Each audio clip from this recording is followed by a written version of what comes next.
every situation is good. There is some rain area in Odur. tan iyo markii dowladda Soomaaliya ku dhawaaqday in la xiro dhammaan goobaha waxbarashada ee dalka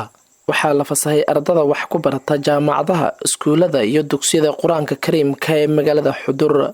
si looga digtoonaado cudurka COVID-19 oo ku faafa istaabashada iyo isku soo dhawaanshaha ardada dhigata jaamacadda Princeton International University ee magaalada Xudur ayaa casharadooda ku qaata qaab internet online ah qaar kamid ah ardada oo aan la kulmay ayaa ii sheegay in ay ku faraxsan yihiin in iyagoo guryahooda jooga casharadooda ay ku helaan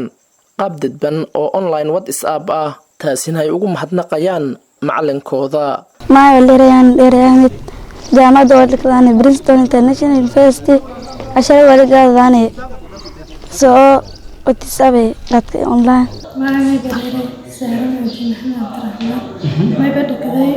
jaamacadda Princeton International University maadaama jira cudurkan coronavirus asharada ka qaadana online WhatsApp. My name is Ikran Olad Adan ano magay leerow mayba kumada ardayda dhigada Princeton International University maadaama jirti cudur oo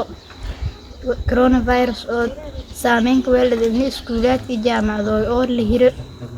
soo markan unina mayba kumada inay ardayda saytu una hada ardayda kale ku dubna inay online ka helna asharkayna dhamaan uma qaadana WhatsApp aan gadur group oo mailana WhatsApp ano magay leerow Maxamed Ibrahim Aadan ano kumada ardayda dhigadaas Princeton International University uno asharada in coaching in dareereen oo udura ku ileeray udurkaas oo saameyn ku weelada intii dugsiga iskoolada jaamacado la fasahay likwali un ardayda kale wayba ku duubna asharada in way qaadayna group of WhatsApp may kumadaha ardayda oo dhaqadaas jaamacadda BIU qaybta English language ka markan ADED mahadnagay muddood Ilaahay tan lamaad macallin oo aan fayla oo dadaal badan suubiyow muddo oo cuduradan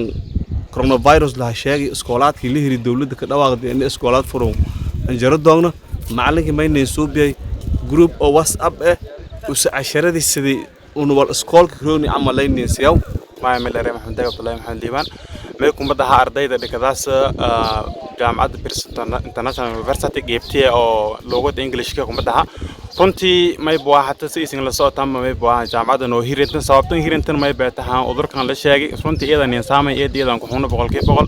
تنقل يا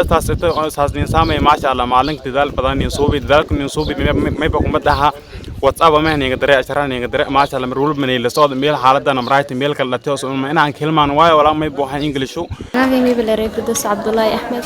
ما يبغى كم ده أرضي كذاس BIU University كذاس كم ده إن صدق كده بود أوجين ميل راي سكول دي تفسير كي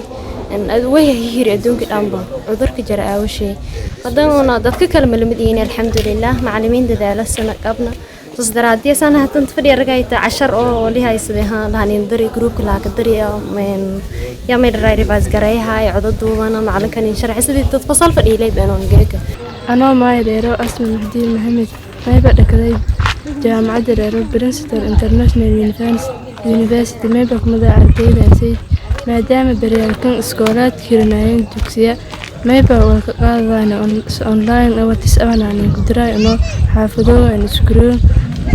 كورونا فيروس درادس. magacay mayba dheeray Sabreen Ibrahim Aadan mayba dhigday jaamacadda Princeton International University maadaama beryaalkan dhanba iskoolay dugsiga hirnaayeen oo cudurka coronavirus sheegay hiri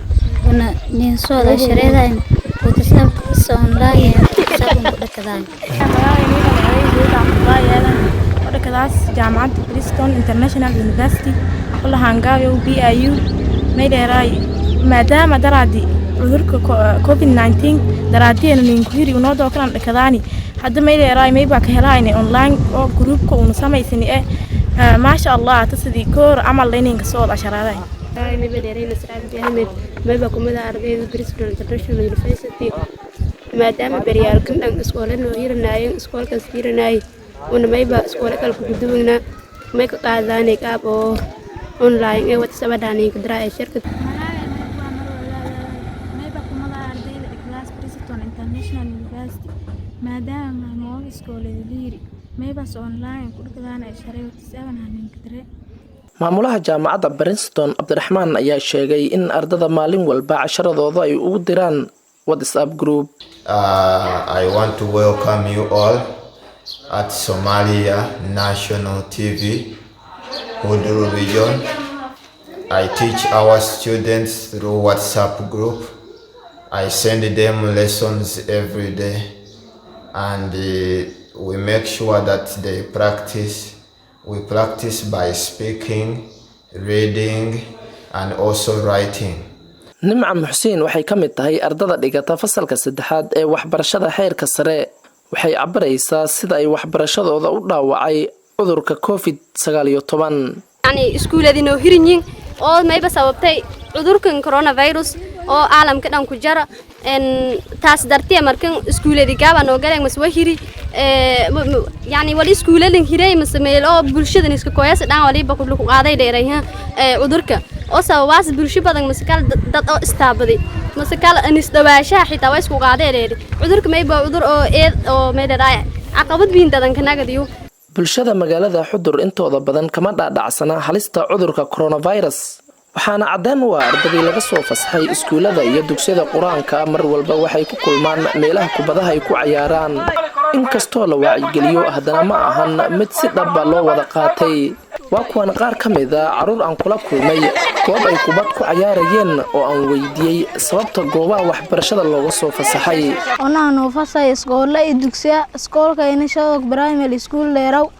oo unu ka dheelaan garoonka kubadda agta oo banaanayeen oo isiin baragaytan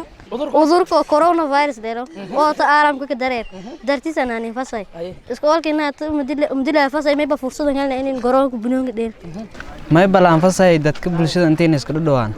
oo shal dheeradan saas daraadii laakiin geela fasay dhatan lan shal dheeradii male dadka dhamaalata meelos liro banooniga shal dheelaan masaajidka meel kasta way isla soodo intii yaala ragaatu dugsiyada la ku fasay iskoole wadan in fasay intii udur jeer cudurka corona intii jira caalamka nagu jiro wadamo kale la kaleeyay. si kastaba ha ahaatee saameynta cudurka COVID-19 waxaa aad looga dareemayaa gudaha magaalada Xudur waxaana si weyn u saameeyay qiimihii maciishada cuntada quutul daruuriga iyo safaradii inta badan dadka ay ku galayeen dayuuradaha. ilaa iyo haddana ma jirto kiis coronavirus oo laga helay gobolka Bakool. Maxamed Xasan Abdiraxmaan,